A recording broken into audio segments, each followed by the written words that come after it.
Why is the Arab community not reining them in?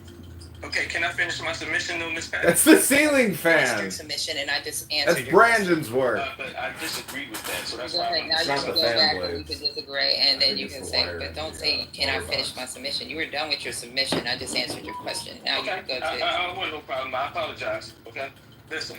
So what I'm trying to say is the same reason that we have our problem today, which was because of solidarity with the Palestinians, is the same reason why the Hezbollah started to firing the rockets at that time, right? Remember, this was all over the Israeli situation. I believe this was, and I might be saying this word wrong. So, if you guys, that Israeli, pro-Israeli people, if you can help me, is it called the Sheba farms or Sheba farms, right? Right. And so, at that time, right, I think, that what I'm trying to say is that The every ticking time noise is that also people indicative do of a something in film, solidarity with a the movie PLO, theater, a they're acting as speak we're looking at them as terrorists, but we're not looking at the instigator in this. So we're calling them the instigator when there's only one prime instigator, which is Israel. And so what I'm saying is that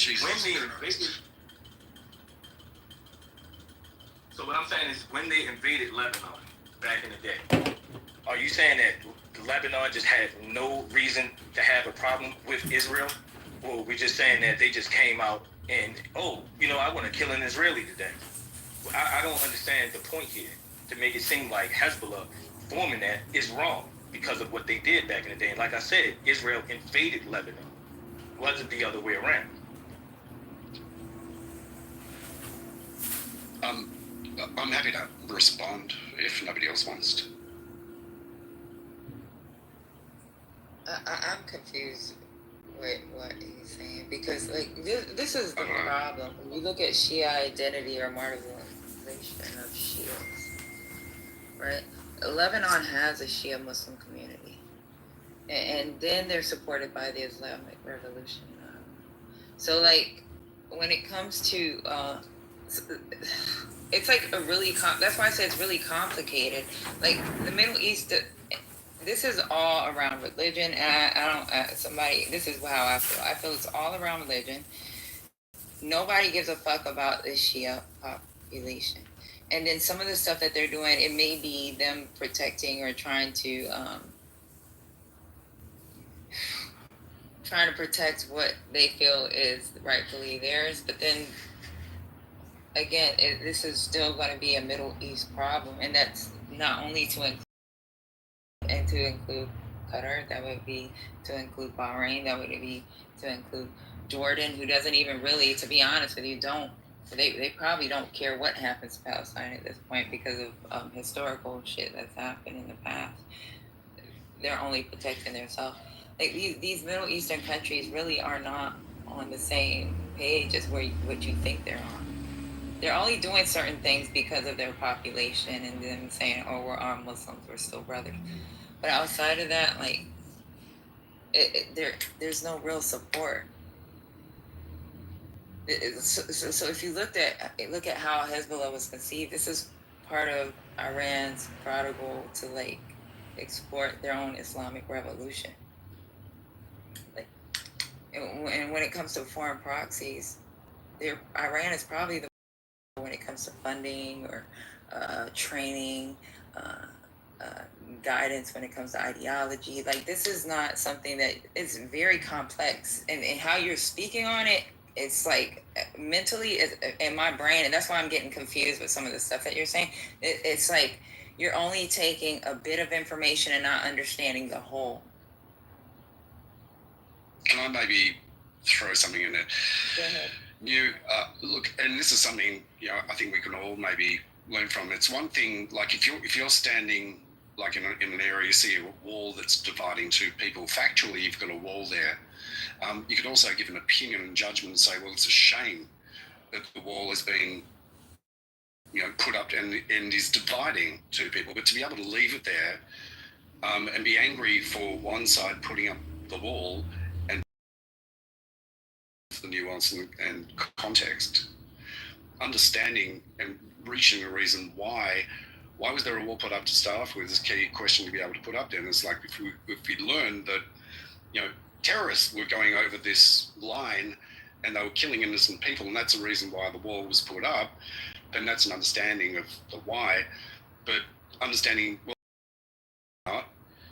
well, that's another thing. And if you find that 97% of terrorist attacks and killings have been stopped, then you'd have to say, well, actually, I understand now why the wall's put up.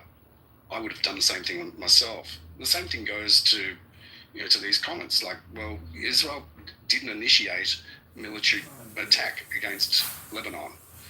In 1982, the reason why Israel needed to be able to go in there, yes, Israel did go in there, but only after continued PLO attacks and an assassination attempt on the Israeli ambassador in London. And the same thing goes in 2006. Israel's at war with Lebanon because Hezbollah crossed over the border, killed 3 people, and captured 2 Israeli soldiers. So there was a need to be able to, for Israel to be able to do that, to be able to catch up. So, yeah, you're right in saying that, Israel is at war with multiple people, but understand at the same time, like Hamas, their charter. Are you familiar with their charter, New?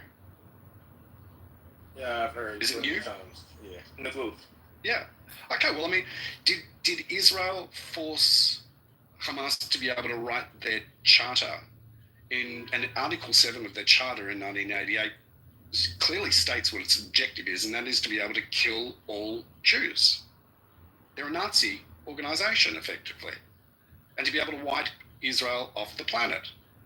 Now, do you seriously think that you could be friendly? These 2 parties could be friends and shake hands and go and play around with each other? You'd be silly to think that they can. 2 people need to be able to find common ground to be able to achieve a common outcome. And there's a reason why there is a complex situation which is there. But it could put like this. If Hamas chose to be able to put down their weapons and want peace, there'd be peace. If Israel chose to be able to put down their weapons, there'd be no Israel. And because of that, there's a reason to be able to defend itself at all costs. It's their responsibility. Okay. Yeah, I just want wait. One second. Wait, Levon, you wanted to respond? Yeah, I mean, we have Kim Jong-un in North Korea that has a nuke. And he's constantly have an inferred threat towards South Korea. Is anybody doing preemptive strikes against them? I mean, we're just gonna ignore international law, all these preemptive stuff, and have Israel get away with this stuff. I mean, we're talking about a live stream genocide that's going on every single day. None of these people have clean hands every single day, and we're just gonna ignore that and just blow up international norms and do preemptive strikes. That's not. I don't care what anybody's chanting. The diplomacy was not allowed to work, and we do all of this subterfuge, and then we want to act surprised that they're going to withdraw from, which was the original topic, the IAEA. How are we better off based on what Netanyahu and Trump just did? In fact, we're worse. Point of order. Who modded Mother? Stop the program. Stop the program. Who? I'm sorry, I had to do it. Alright, I'll move myself to the audience now. That's fine. Wow. That's crazy. Ron, cash in that pink ticket for Hey, this pack. so, I had something I wanted to say. Am I free to go? Where's this lady? Can someone bring her back up?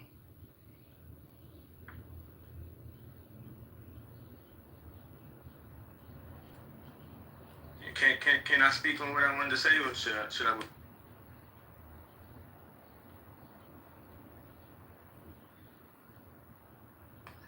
Their sphere of just a few people, I feel like the bar is raised. I don't think the bar is lowered. I mean, some people I think take it as sort of an invitation to have a dual life, and personally, I don't think it's very healthy. But also, I think that it's a bad habit to get into. I mean, you've just seen so many situations where it just becomes impossible to guard sort of the many-pronged, faces of living a life. And I know in early psychology and psychoanalysis, they were always talking about these blank slate therapists, blank slate analysts, and I don't believe in blank slate anything. And so So there's a room called that Trump was and not MAGA gonna are happen racist. because, I think That's funny. congruency is this, as I've heard it said lately, it's about the realness, it's about, can you connect with somebody and does it feel genuine? Does it feel easy? Well, I've watched people now, and and talking about, fake leadership or whatever the hell you put that, it does make a lot of sense because how can you, I think it puts you in a position of at home, you're sort of this one thing, you go to work. I mean, I get you have different personas you're putting on, and those are functional, and that's fair to do. And I think some of us have more pressure or less pressure to do that. But I think you're on the money when you talk about congruency being a really important aspect of being a good leader. Having integrity, yada, yada. And good morning, Susie. Good morning, Steve. Anyone want to? Yeah, I would like to. The first page of the Dhammapada, which is an ancient Buddhist text, says that everything comes from the mind, and that basically what you focus your mind upon is what grows and flourishes. And so if you put that together with with other Buddhist texts, what they say is you suffer through life if you're, so to speak, not congruent, to use your words. If you are not expressing your mind, living according to your mind, understanding in the kind of studying and deep diving that you've done, Dr. James, and do on a regular basis, is examine congruency and try to bring people into agreement with their own minds, so to speak. Including self. Actually, Dr. James, just quickly, cognitive dissonance. You could look at cognitive dissonance from a psychological perspective, is what this is referring to from a Buddhist perspective. Right. I'd love to add one thing. Just what you said, Dr. James, I don't want that to be missed when you said including yourself. Because what we often find, so we do these leadership assessments, right? Which is called a 360. So your peers assess you, your direct reports assess you, your boss assess you, and you assess yourself. And what we see often is that, and I'm going to put a gender lens on it too, right? Men tend to overestimate their self in terms of, on a scale of 0 to 10, how effective are you in whatever, right? Valuing people, valuing differences, or something like that. And women tend to underestimate themselves, right? Under assess themselves, right? But the point is that there's an incongruence between self and others, right? So important to have that kind of deep dive on, wow, I thought I saw myself like that, but that's not how I occur or how I land for others, right? So how can I create congruence between my intentions, which is to be respectful, inclusive, and effective, whatever, right? And how I actually land for other people. That's the learning. And I love what you said, calling out the self. So I'm done for now. Thanks.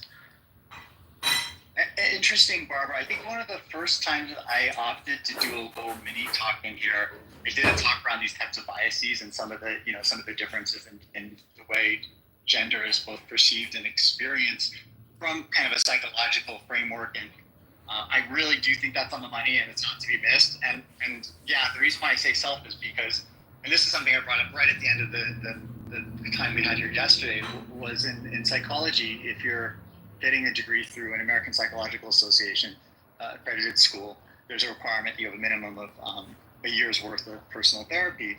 And I think that's part of sort of the ethos to do no harm, because, obviously we want to get a bit more in touch with, things we may be missing about ourselves as part of the process of being helpful. And I think it's good. I appreciate the work you do.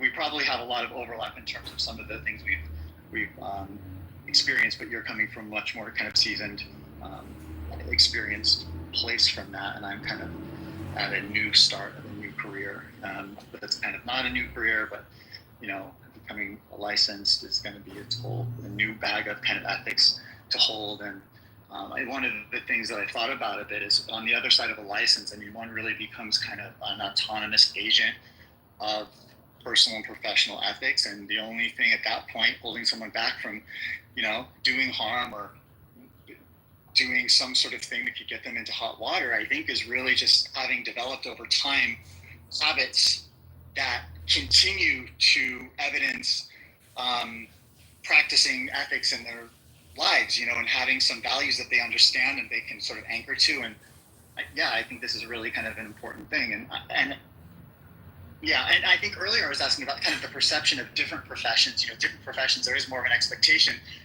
If you're a police officer, you may be considered very skilled if you're good at deception. And then, if you're a politician, you probably are frowned at for being good at deception, and you probably have an oath you've taken that means you have to be more transparent. So it's just a very smarmy place, because different people coming from different positions on, what is ethical behavior, what is honesty, what is trust, does it matter? I think it's a really interesting conversation. Can I just offer a national perspective? Yeah, absolutely. So I come from Denmark, the same as Barbara originally, and we sort of have a friendly banter with Sweden, our neighboring country. So we're in Europe, we're in the Nordics, and we are actually the two countries that have been in most war in world history, Danes and Swedes. So now I'm talking bad about Swedes. I come from this is my disclaimer. So the Nordics are very often pointed out to be among the happiest populations in the world. So how come the Danes are the happiest people in the world? Well, right now it's the Finns. They don't understand why. I can say that in truth because I'm half Finnish. But so Scandinavia seems to be very happy people. But somebody said to me a year ago, they said, it's a little bit interesting why Sweden will never come on top of that list. And we immediately agree they will not. And the interesting mental thing in that is actually because they lie and Danes don't. So Danes have the reputation of, I know all you guys from the US, you're going to enjoy this, to be the United States of Northern Europe. That means that we are very friendly, very calm, but we also to the point. So if you ask me, do you think I did a good job? We will most likely say, no, I don't think so. There were bits that were good, but no, not really. And that would be honoring our relationship, that I tell you the truthful answer, which is quite interesting in this discussion. But then again, if you go to a Swede and said, is this company that we're in, should we do this new task? Then in Denmark, you would go, yes, I think so because, or no, I don't think so because, and somebody will make a decision at the end. But in Sweden, you have a group of 10 people, you ask them the question, they will all have to agree. That means somebody has to lie. That's a really interesting point. And I think that is another wonderful nuance of sort of the conventions of truth-telling and kind of the cultures of truth-telling and, that sort of thing. Yeah, How do you achieve consensus? Well, sometimes you don't, right? Sometimes you just don't, people either, like what Susie's saying, they kind of fold, right? Versus really to gain an agreement. But you can achieve alignment, right? In Intel, we used to have a principle called disagree and commit, which meant that in every meeting, I never really understood it. In my own case, I disagreed enough times that I walked out. But disagree and commit meant you can express your displeasure or disagreement, but then you had to say, okay, you're on my team, I'm on your team. We're going to do this even if I think it's wrong. And how does that square? I'm just thinking about this. It's been over 25 years since I worked at Intel, but I'm curious to ask Susie about, as a Dane, this is my perspective about happiness. I think that Danes are content, right? Yes. And there's a level of contentment that equates to happiness, right? And then there's the happiness part, because I was just talking to my sister for a couple hours last night. She's in Copenhagen and she's in this tiny little apartment, and she's and she downsized, blah blah blah, and she said, I'm really enjoying this 800 square foot whatever, right? She's content, which then she says, I'm happy. What do you think of that, Susie? I think one of my Danish German border people, sorry, Schleswig-Holstein. I don't know what I'm talking about. So we have a minority of Danes living in Germany, and they are allowed to enter Denmark without cost at all. So he went to Denmark after growing up in Germany, and he was with a lot of international students and people working in IT. And, he said that the people said, the Danes, they're cold, they're difficult to get close to. And then he said to me, I had this sort of vision one day. They're not cold, they're calm.